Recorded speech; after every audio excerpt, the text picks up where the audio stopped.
On today's episode of the 1947 Studebaker, we're going to finish tearing down the grill, the hood, and the radiator support. And I do have to pull off this bucket from the other fender.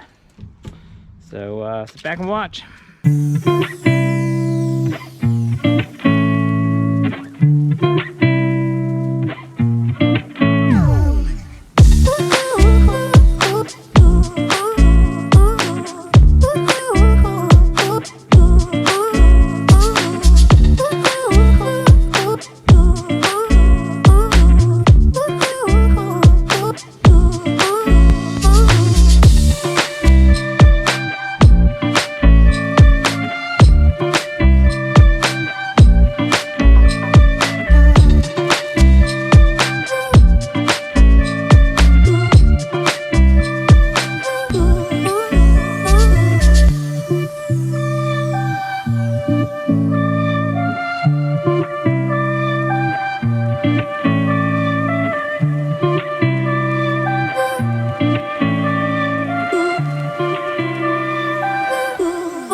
Like this trim, stainless trim, and the pot metal is going to give me some trouble, so I'm going to have to come at it another day when it's a little lighter out.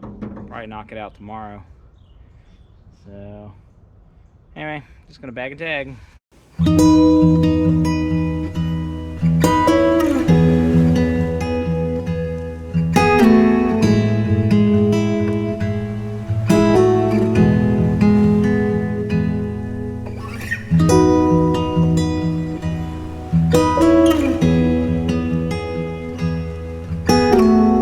Looks like my lighting's going away. Don't have much of it. I don't really have a shop, so kind of have to do everything in the garage. Don't have a whole lot of room, as you can tell. I'll show you. I'm starting to make room. Made enough room to roll in the cab, but it's just stuffed. Not enough room to work. And this is pretty much where we walk into, so not enough room to really put it there. So I'll be working outside most of the time. But yeah, I just got to finish getting off that trim. I'll have to grind some bolts off, drill some out, and the headlight bucket as well. I'll have to drill that out, so that'll be another video. Hopefully I can get onto that tomorrow, and that'll be it for today's episode. Catch you later.